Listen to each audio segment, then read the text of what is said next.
Salam. Assalamualaikum warahmatullahi wabarakatuh.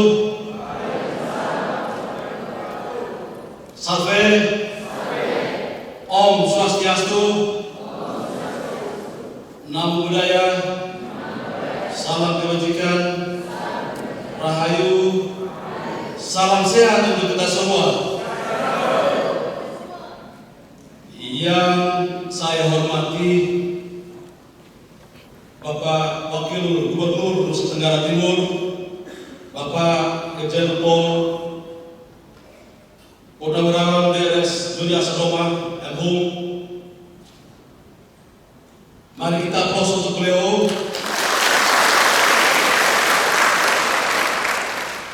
Yang saya hormati Bapak Ketua BPH PGRI Bapak Dr. Samhani SHMH. Kita aplaus juga untuk beliau. Juga yang saya hormati para pimpinan universitas, para wakil rektor, kepala biro, kepala lembaga, kepala LPM, Bapak Ibu dosen, pegawai, mahasiswa yang saya cintai. Kita berikan aplaus juga.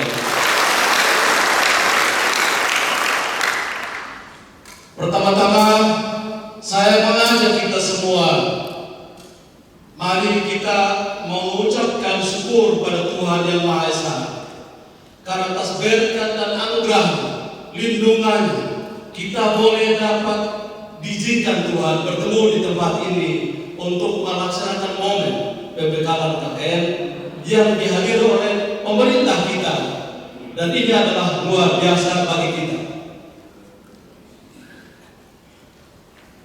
Tentunya pada kesempatan yang berbahagia ini, izinkan saya menyampaikan terima kasih sekali lagi pada pemerintah Provinsi Nusa Tenggara Timur, dalam hal ini Bapak Wakil Gubernur Provinsi Nusa Tenggara Timur yang hadir bersama Bapak Bupati Kupang yang hadir dalam kesempatan ini dan mau memberikan motivasi dan membawa materi dalam momen ini.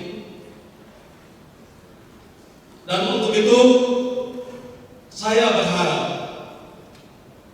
adik-adik mahasiswa mendengarkan baik-baik pemaparan materi, setiap materi catat di dalam buku kehidupan, sehingga nantinya di lapangan tidak mengalami kendala, bahkan sebagai bagian bekal nanti saudara akan selesai dan menjadi sarjana yang sujana di 2 tahun ke depan. Kepada mahasiswa yang saya cintai dan saya kasih, kegiatan KKN bukanlah sesuatu yang rutin dilaksanakan, tetapi merupakan bentuk nyata dari pengabdian saudara-saudari kepada instansi, pada masyarakat, pada desa di mana saudara berada. Dan di sini peran saudara ada 3 hal. Boleh catat, boleh tidak, tapi bisa lihat dalam YouTube, boleh. Mahasiswa sebagai duta, wajah dan cerminan kampus UPG 45. Ketika kita lihat mahasiswa sebagai wajah, duta, dan cerminan kampus UPG 45, tentunya merupakan kebanggaan bagi kita semua.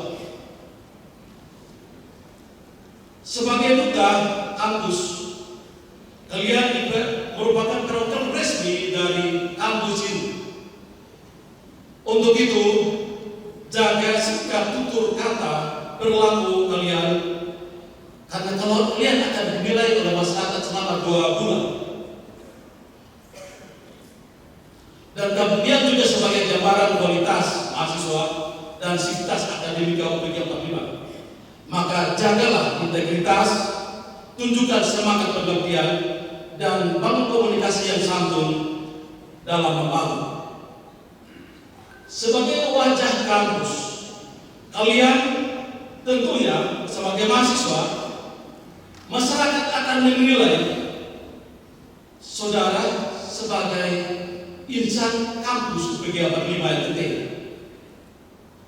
Dan kesan pertama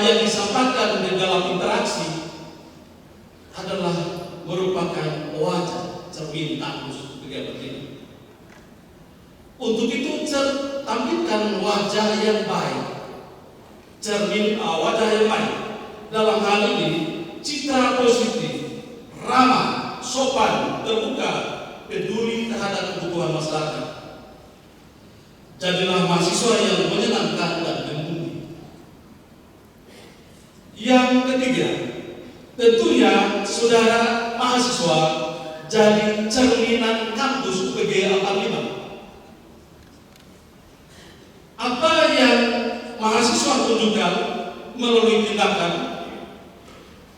pada masyarakat itu disimpulkan sebagai kampus UPG 45, bukan kampus udara atau kampus yang lain.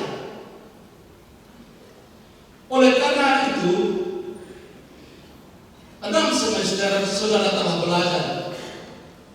6 semester saudara telah memperoleh sejumlah ilmu pengetahuan, pendidikan, akhlak sudah diberikan pada saudara. Tunjukkanlah kedewasaan saudara. Tunjukkanlah cara berpikir saudara. Jadilah cermin yang unggul dan humanis dan memberikan solusi bagi masyarakat. Untuk itu, sekali lagi saya rangkum di dalam 3 hal. Jaga selalu nama lembaga, tunjukkan sikap rendah hati, santun dan peduli terhadap masalah yang dimiliki oleh masyarakat. Rumuskan program-program yang bernas yang bisa dapat diterapkan dan menjadi citra yang nanti saudara ketika selesai 20, 10, 30 tahun ke depan, saudara pernah bercerita pada anak cucu saudara bahwa saudara pernah mengalami satu momen kebahagiaan bersama masyarakat di desa. Dan tentunya harapan dan pengalaman saudara sebagai awal di mana saudara benar-benar terjun di dalam dunia kerja, di dalam kehidupan sosial setelah saudara menyelesaikan studi di lembaga ini. Jangan sia-siakan kesempatan ini, karena pengalaman di lapangan seringkali lebih membentuk karakter dan kepekaan sosial di dalam saudara sebagai generasi muda dan penerus bangsa. Untuk itu, maka izinkan saya selaku pribadi menyampaikan satu momen penting pada kesempatan ini, bahwa setelah 8 tahun kita lewati masa-masa sulit, hari ini saya berdiri di sini sebagai rektor Universitas Hasanuddin 1945 Nusa Tenggara Timur. Kurang lebih masa kritis 2 tahun dan masa sulit 5 tahun, dan sekarang kita masuk masa 4 tahun, di mana bagi saya ini adalah masa kesuburan, masa kebanggaan, di mana kampus ini tidak semakin menurun, tetapi semakin meningkat dari jumlah pertumbuhan dan pelayanan pada masyarakat.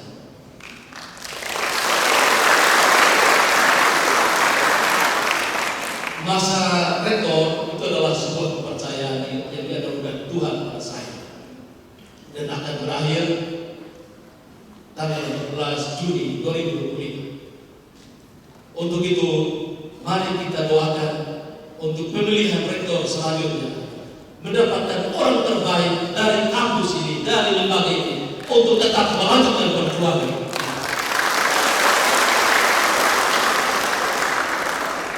Akhirnya, dengan memohon rahmat Tuhan Yang Maha Esa dan seizin Bapak Ibu semua yang hadir pada kesempatan ini, maka kegiatan pembukaan pembekalan AKN periode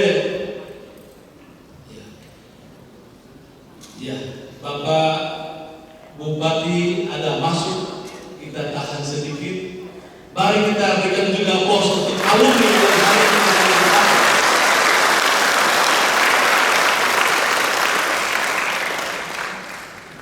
Selamat datang Bapak Bupati. Beliau adalah simbol dan citra kampus kita yang membanggakan. Terima kasih Bapak Bupati.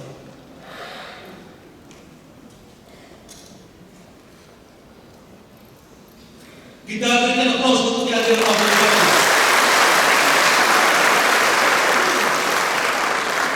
Beliau adalah senior saudara dan jangan lupa ikut jejak beliau menjadi orang sukses dan berhasil.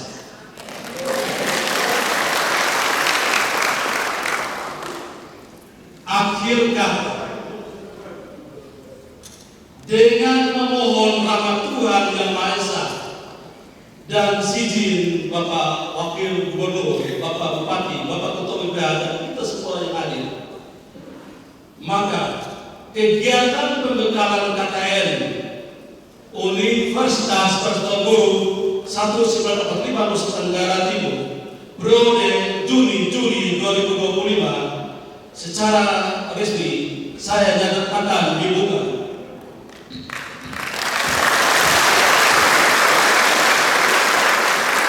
Selamat mengikuti pembekalan, selamat mengabdi, dan jadilah agen perubahan di tengah masyarakat. Sekian, terima kasih. Wassalamualaikum warahmatullahi wabarakatuh. Salam, Safe, Om Santi Sati Om, Namo Buddhaya, salam kebajikan, rahayu, salam sehat untuk kita sekalian.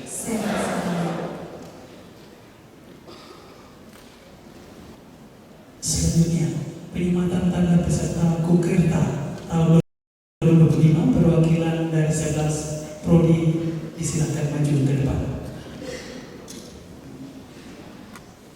11 perwakilan dari 11 prodi disilakan untuk mengambil posisi di depan untuk kita akan sama-sama lakukan penyematan tanda peserta. Langsung silakan ambil posisi depan. Dengan kerendahan hati kami mengundang Bapak Wakil Gubernur Nusa Tenggara Timur, Bapak Bupati Kabupaten Kupang, Ketua BPH, Rektor,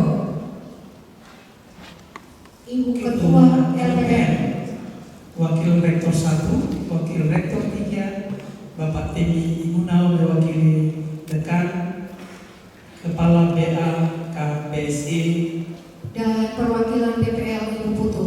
Kepada Bapak Ibu disilakan untuk melakukan penyematan tanda peserta kepada perwakilan 11 program studi yang ada di UPG 45 Nusa Tenggara Timur.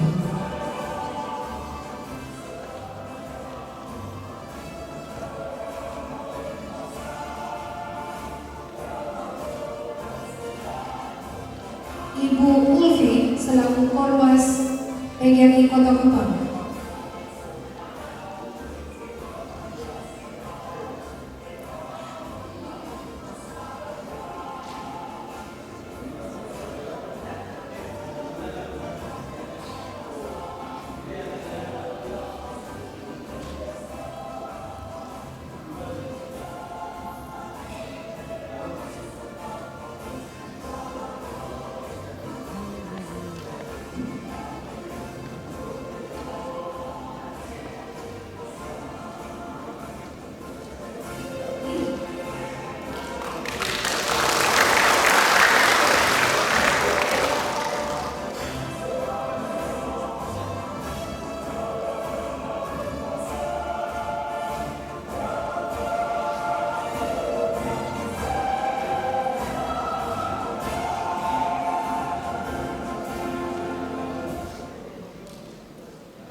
Baik, sungguh luar biasa bahwa hari ini Bapak Wakil Gubernur yang juga adalah bagian dari UPG 45 NTT, beliau mengikuti bersama-sama proses bagaimana kita bertransformasi dan kita akan sama-sama kembali melengkung tinggi meraih kejayaan berkat dukungan dari Bapak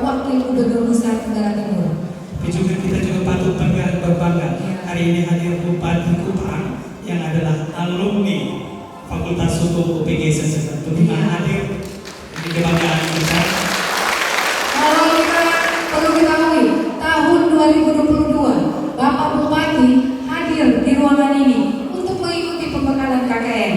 Dan hari ini beliau hadir di sini untuk memberikan semangat dan spirit untuk kita semua.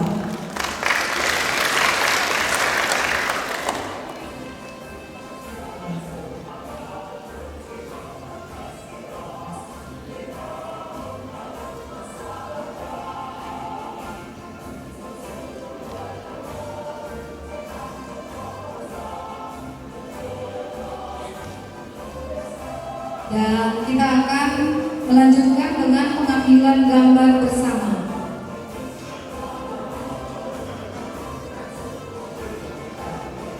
Adik-adik mahasiswa dipersilakan untuk ada di atas.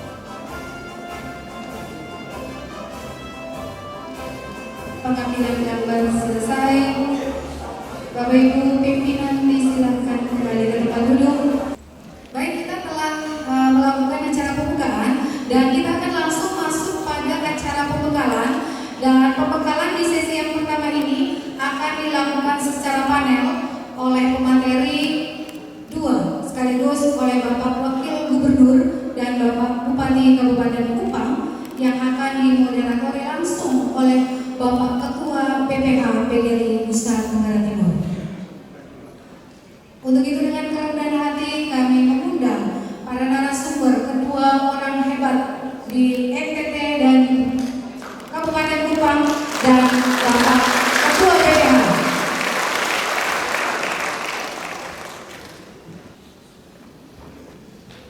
Baik.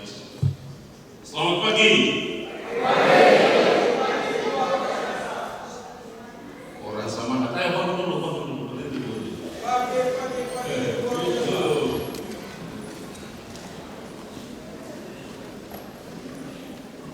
Selamat pagi. Selamat pagi. Luar biasa. UPG, ayo bangun NTT, ayo bangun Indonesia.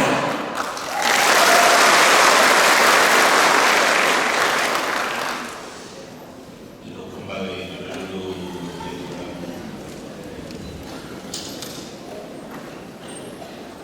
Semangat.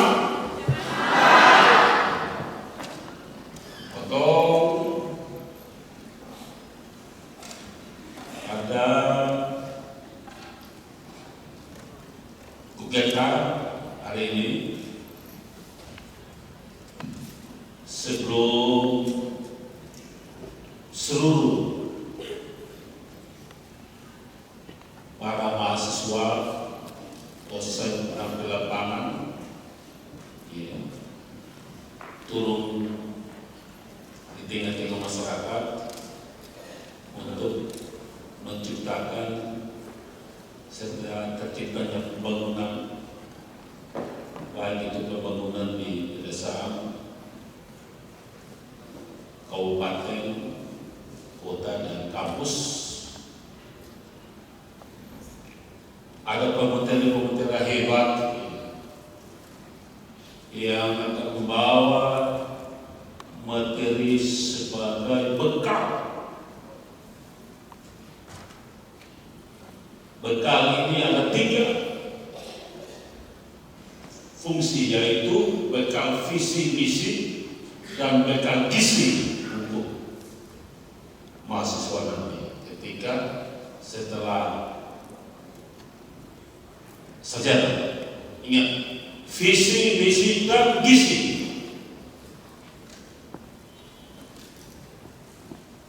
Pemateri yang pertama itu tidak asing lagi,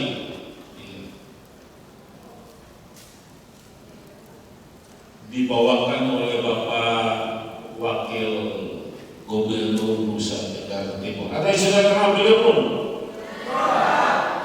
Kenal? Tepuk tangan dulu. Ada yang belum kenal? Semua sudah? Osok ini punya masa Osok sudah kenal.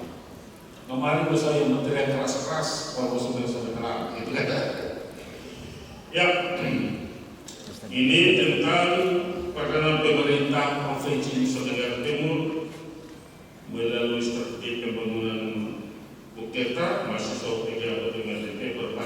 inovasi dan teknologi. Jadi sekarang biasanya Pak Wakil Gubernur selalu bicara tentang teknologi, inovasi teknologi. Dan pemateri kedua, alumni terbaik kita.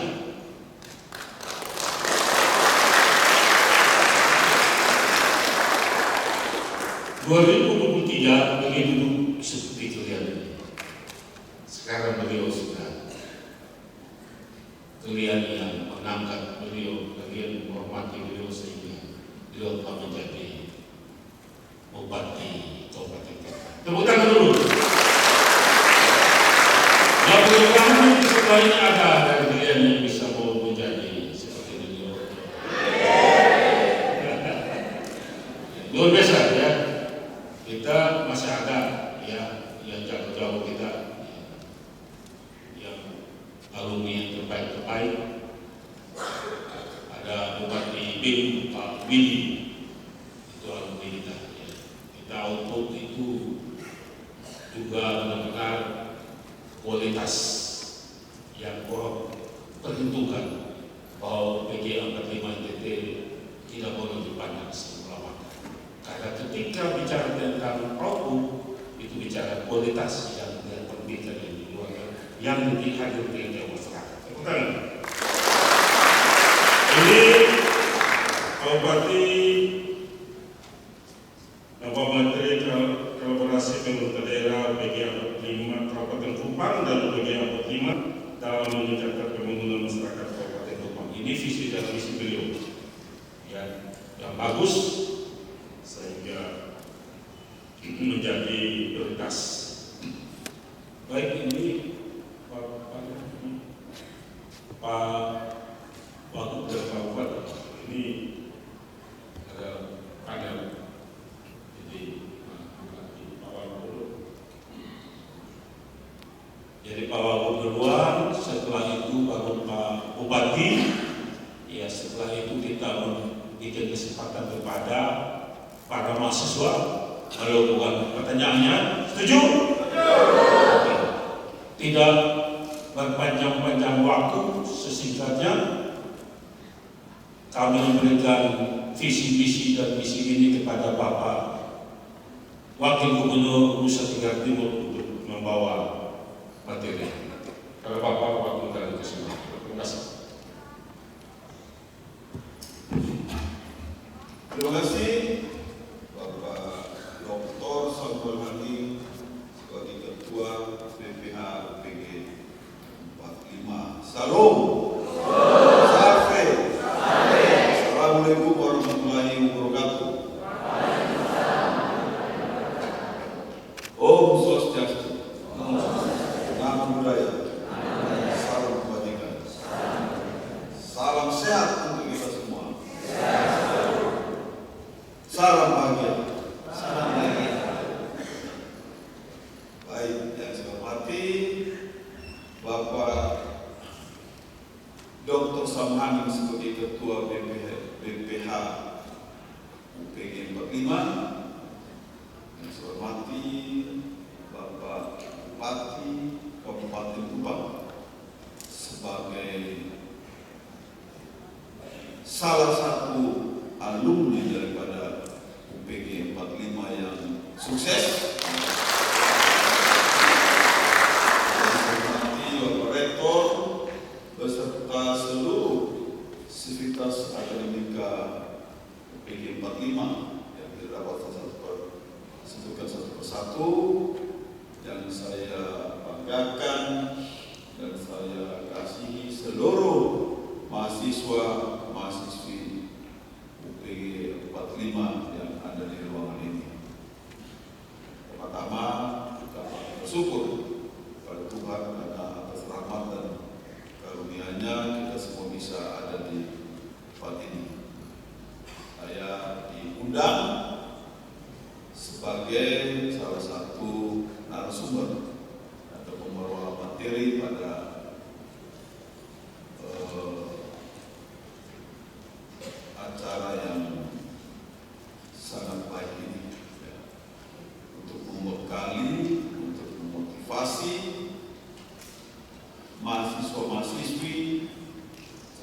calon generasi penerus pemimpin daerah maupun pemimpin bangsa di masa yang akan datang, di masa depan. Saya diberikan topik peran pemerintah Provinsi NTT dalam pembangunan KKN, gitu ya, mahasiswa PG 45 NTT, inovasi dan teknologi. Nah, kalau kita lihat ya di dalam sistem undang-undang sistem pendidikan nasional, pembagian tanggung jawab dalam bidang pendidikan, maka pendidikan dasar itu SD, SMP itu adalah urusan pemerintahan dari kabupaten.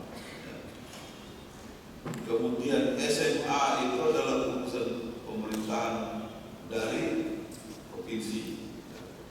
Sedangkan pendidikan tinggi itu adalah urusan pemerintahan dari pemerintah pusat. Nah,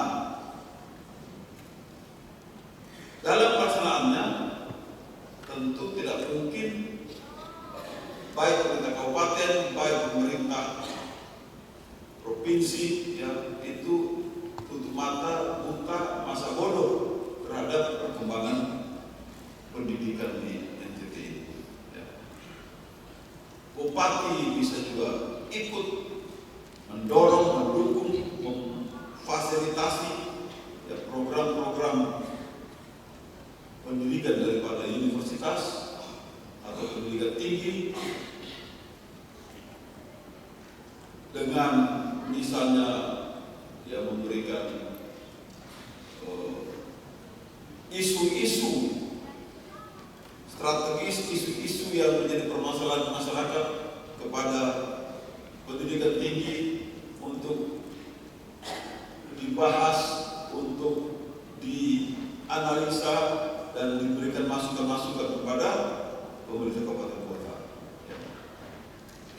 Provinsi juga begitu, menggunakan tenaga ahli dari universitas untuk memberikan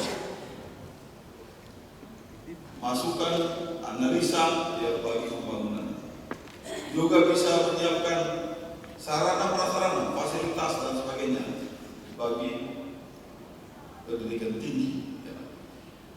Jadi walaupun pembagian tanggung jawab seperti itu, tapi secara umum namanya pemerintah dari kabupaten, kota, provinsi sampai pusat ini tanggung renteng bersama-sama ikut membangun manusia unggul Indonesia melalui pendidikan. Nah, sehubungan dengan topik yang diberikan, ya, mengapa KKN itu perlu berbasis inovasi dan teknologi itu penting untuk NTT. Ya. Ya. Pertama, kita lihat perkembangan ilmu pengetahuan teknologi saat ini yang sangat cepat, ya. Sangat cepat, terutama di abad ke-21 ini, ya. Akhir abad 20 sampai abad 21. Kita lihat dalam kehidupan sehari-hari, HP itu tiap tahun itu muncul model baru, muncul produk baru dengan segala macam aplikasi, dengan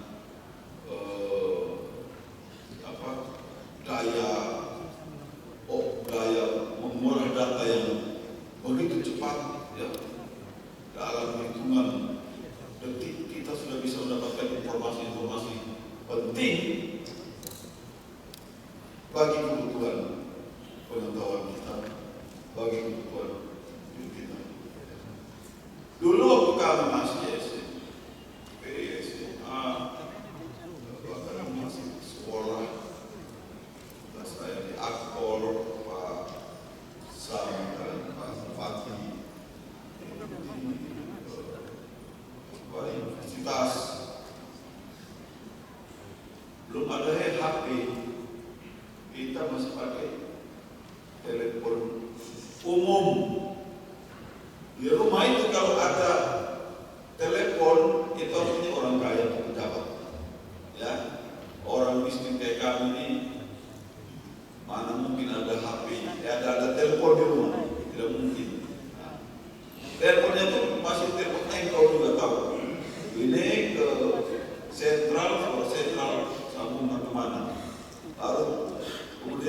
bank, telepon pakai telepon putar-putar nomor langsung. Baru tahun 90 awal muncul yang namanya pager, pager. Itu menyampaikan berita ya kepada sesama. Artinya komunikasi kita melalui pager, melalui tulisan, tidak bisa ngomong, cuma tulisan saja. Orang punya pager waktu itu juga orang kaya. Ya, ayah sudah perwira tahun 90-an, tapi belum punya pager. Nanti kira-kira tahun 95-96 baru muncul HP Nokia baru misalnya komunikasi. Lama-lama terus berkembang sampai sekarang HP dengan berbagai macam merek ya, dengan berbagai macam kemampuan. Nah, kita tidak mungkin, itu baru satu contoh ya. Belum di bidang transportasi. Dulu kita ke Rote satu malam, ya kan? Sekarang kapal cepat cuma 2 jam. Dulu ke Surabaya itu 1 minggu. Sekarang cuma 3 hari sudah sampai Surabaya kapal laut. Ya. Kereta dulu mungkin Jakarta Surabaya itu 24 jam. Sekarang cuma 8 jam sampai. Dulu orang pakai apa? Bajak sawah pakai kerbau, ya kan? Pakai sapi. Ya. Sekarang sudah pakai traktor. Ya. Dulu orang siram tanaman itu kalau kebun jagungnya luas, ya dia pakai selang. Pakai selang siram atau malah pakai ember siram. Sekarang sudah pakai drone. Jadi lahan pertanian baru luasnya itu 100 hektar ya, itu dalam waktu 1 hari sudah bisa disiram semuanya pakai air dengan menggunakan drone. Dan perkembangan teknologi lainnya. Nah, kita ya, kenapa kita perlu berbasis teknologi? Kalau kita tidak berbasis teknologi, kita akan ketinggalan dalam hal produksi, ketinggalan dalam hal distribusi, ketinggalan dalam hal pembangunan ekonomi, pembangunan manusia dan sebagainya. Karena begitu cepat, kita tidak boleh bertinggal. Ya. Kita harus cepat beradaptasi, ya, berinovasi, menyesuaikan dengan lingkungan berkembang. Sekarang terjadi lomba teknologi yang luar biasa antara Amerika dan China. Ya. China sudah bisa buat pesawat, kalau dulu supersonik, sekarang hipersonik. Dia bisa menempuh penerbangan dari London ke New York ya, yang biasanya itu 10-12 jam, sekarang cuma 3 jam. Mungkin kalau pakai hipersonik dari sini ke Jakarta, dari Kupang ke Jakarta yang biasanya 3 jam atau 2 jam 45 atau 50 menit, kalau pakai hipersonik itu mungkin cuma 30 menit sudah sampai. Begitu duduk atau sudah sampai. Nah, teknologi sekarang sudah seperti itu. Ya.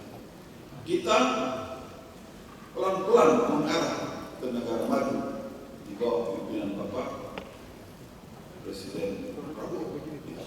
Kita sudah menjalin hubungan kerjasama dengan berbagai negara ya, untuk membangun teknologi kita, dan itu juga dimulai dari dunia pendidikan. Nah, karena itu NTT pun menuju ke situ.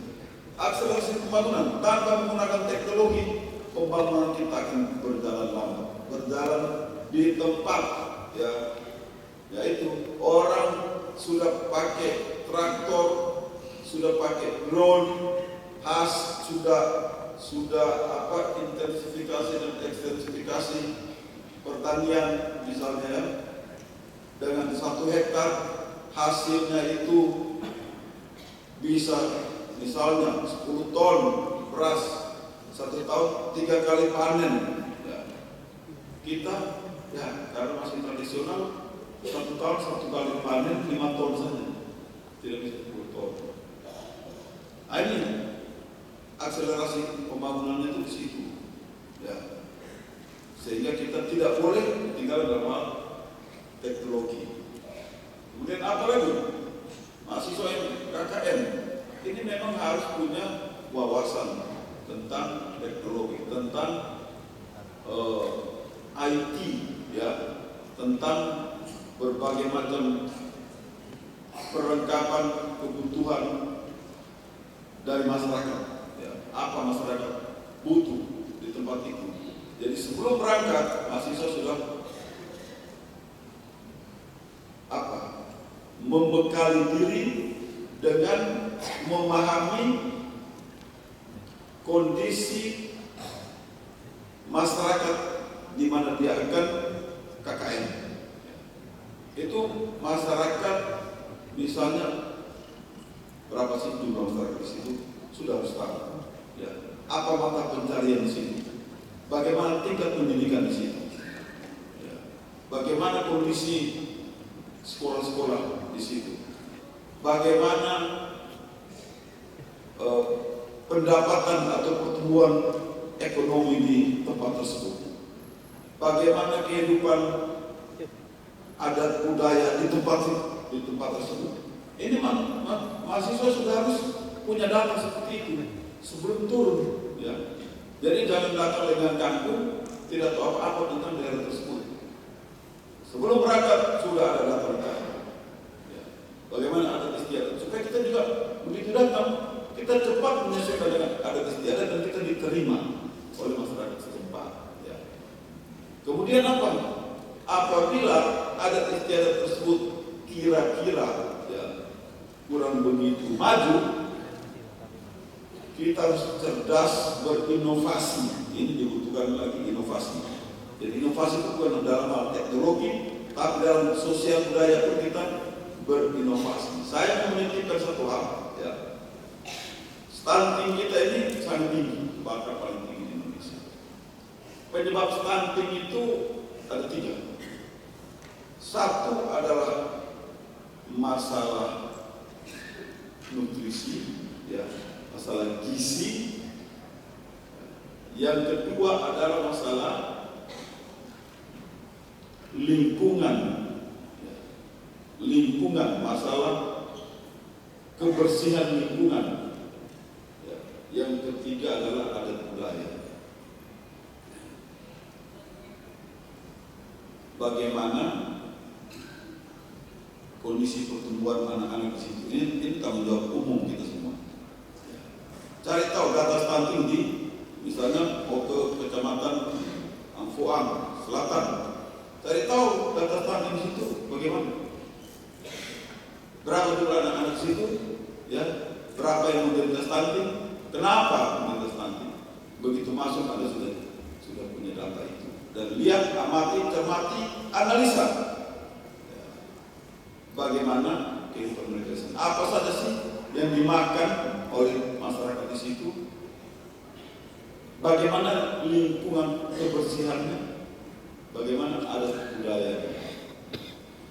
Oh, mereka makan jagung tiap hari, tidak ada gizi yang lain. Misalnya ya,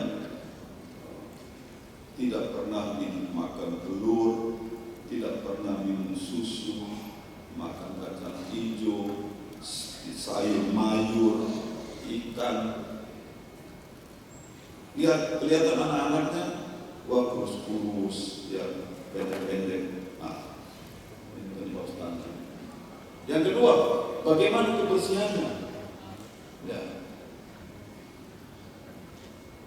jambannya itu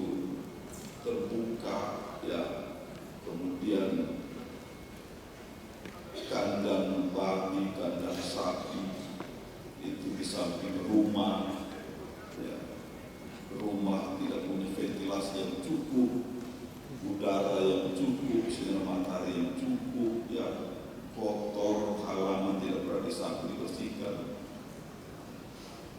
Adat budayanya bagaimana? Masyarakatnya suka mama siri. Ini pasti banyak juga mama siri. Tidak apa-apa, ya. Tapi kita harus atur, ya. Kita harus tertibkan dalam begini. Saya kan masuk ke kampung-kampung, kampanye saya sama Pak Bupati ini kan kita ke kampung-kampung. Kita lihat langsung kehidupan di kampung. Ya. Jangan di kampung, di kota pun coba lihat orang Mama Siri. Habis Mama Siri sumur sana, sumur sini, itu udah merah di mana-mana. Kira-kira bersih atau tidak, sehat atau tidak? Tidak sehat. Ya. Tidak sehat. Satu, dua, berapa uang yang dikeluarkan untuk Mama Siri setiap hari? Bapaknya merokok, ya. Istri hamil, ada anak kecil merokok, istri, anak kecil hirup asap rokok, tidak sehat. Terus-terusan begitu menimbulkan penyakit. Karena sakit pertumbuhan tidak normal. Belum habis rokok, buang puntung rokok sembarangan. Berapa uang yang dihabiskan untuk rokok? Betul tidak? Emangnya rokok gratis? Ya, semurah-murahnya pun satu bungkus itu berapa kira-kira untuk rokok? 30.000. Hah? 20? 20. Yang paling murah 30.000. Bayangkan. Yang paling murah 30.000. Tambah lagi moke lagi. Coba. Berapa uang dihabiskan, ya, untuk hal-hal yang tidak berguna? Hah? Tambah tolakan lagi. Minimal 50.000. Ya. Satu hari 50.000 untuk itu. Dia memuaskan dirinya sendiri. Dia tidak menyiapkan anak-anaknya itu untuk sehat, untuk tumbuh dengan normal, untuk menjadi anak yang cerdas yang nanti akan merubah kehidupan keluarga, yang nanti akan membangun daerah. Nah, ini harus menjadi apa? Observasi, pengamatan dari mahasiswa yang turun ke desa-desa, ya. Kemudian secara perlahan-lahan melakukan inovasi. Inovasi sosial. Misalnya ditawarkan Mama Siri, ya saya walaupun kampanye ditawarkan Mama Siri rokok, saya tolak. Ya. Saya maaf, saya kalau Mama Siri saya biasanya langsung mabuk, muntah-muntah saya. Ya, kita tolak dengan halus. Ya. Merokok saya tidak biasa merokok. Kalau moke, aduh moke lebih parah. Ini kita mabuk, kita bisa mengamuk di sini. Ya kan? Nah, kita tunjukkan. Nanti pas kampanye kita sampaikan uang berapa banyak yang dikeluarkan untuk hal-hal tersebut. Bagaimana kalau uang itu, ya kita tidak bisa menghapuskan semua. Kita bagi setengah saja, ya. Kalau satu hari 50.000 habis untuk itu, sekarang kita bagi setengah, 25.000 itu untuk beli telur, beli daging, beli ikan, ya. Artinya tidak tiap hari, tapi paling tidak seminggu telur 3 kali. Begitu juga ada kacang hijau, ada susu, makan sayur dan buah-buahan yang bisa ditanam di halaman rumah. Nah, ini mahasiswa harus menjadi apa namanya?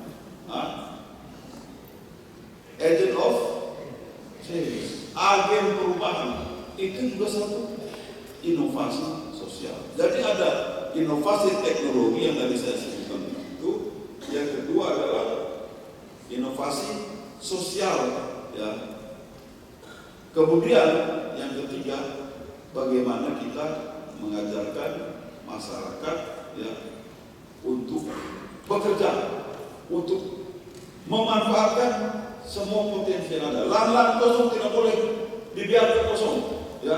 Bapak mama, mari kita tanam sayur, tanam buah, tanam, misalnya kalau luas bisa tanam tanaman keras lainnya seperti jati atau apa, ya, kelor itu gampang, ya kan? Mari kita tanam kelor untuk jadi bahan makanan kita, bahan makanan anak-anak karena nutrisinya sangat tinggi. Nah ini, ya, kita KKN berbasis inovasi dan teknologi, inovasi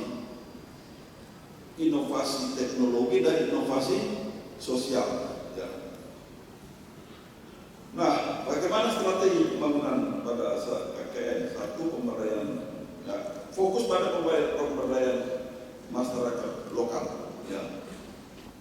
Pertama, kita identifikasi kebutuhan lokal, ya, apa yang menjadi kebutuhan lokal daripada masyarakat tersebut, apa menjadi kekurangan daripada masyarakat tersebut, ya.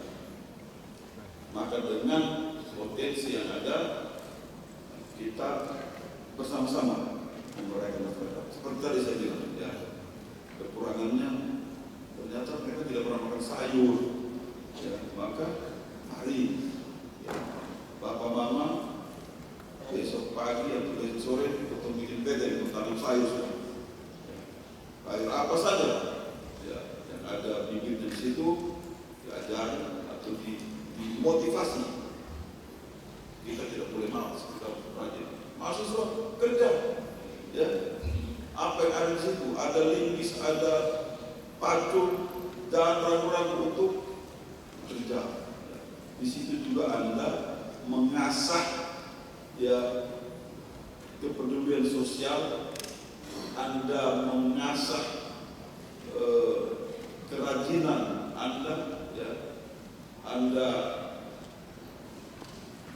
berinovasi, ya, kembali lagi berinovasi. Di desa, ya, masuk desa kan kebanyakan kan, kecuali ada beberapa yang di universitas, ya, ada yang lainnya semua masuk ke desa. Maka kita harus menjadi mitra. Artinya kita hadir di situ itu menjadi motor penggerak, ya, daripada masyarakat setempat. Kemudian kita memberdayakan ekonomi lokal, ya. Bagaimana kita bisa memotivasi, mengajak masyarakat untuk memanfaatkan semua potensi yang ada untuk membuat ekonomi di situ. Saya harap ini ada di semuanya sudah tahu apa yang namanya asal cita dan apa dasar cita. Ya. Kalau saya jelaskan nanti sudah sampai sore.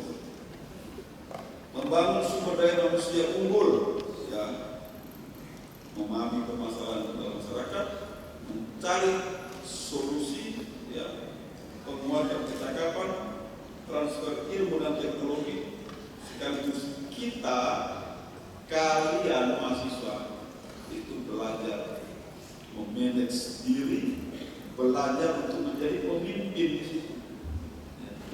Untuk menjadi manusia sukses, untuk menjadi orang yang berguna bagi diri sendiri, bagi keluarga, bagi masyarakat, bangsa dan negara. Ya, Anda harus mempunyai cita-cita yang tinggi, mimpi yang besar. Satu. Kedua, tekad yang kuat untuk mencapai mimpi atau visi tersebut, ya. Ketiga, kerja keras, ya, belajar keras. Tanpa itu tidak mungkin maju. Orang yang belajar keras, orang yang bekerja keras pasti akan maju. Pasti 100% akan maju. Sudah banyak ditunjukkan oleh berbagai orang sukses di dunia. Pasti akan maju. Hanya orang malas yang tidak bisa maju. Ingat kata-kata saya. Tekun, ya, tekun, konsisten dengan apa yang menjadi mimpi kita. Ya, hidup harus punya banyak proposal, berpikir maju. Ya. Kemudian membangun komunikasi yang baik dengan semua orang. Anda ingat-ingat ini, ya, catat atau simpan di dalam pikiran saudara. Saya yakin 5 tahun, 10 tahun, minimal 90% yang ada di sini jadi orang-orang yang hebat semuanya. Terima kasih. Tuhan memberkati kita semua. Salam. Wassalamualaikum warahmatullahi wabarakatuh. Salve. Salve. Om Santi Santi Santi Om. Namo Buddhaya. Salam.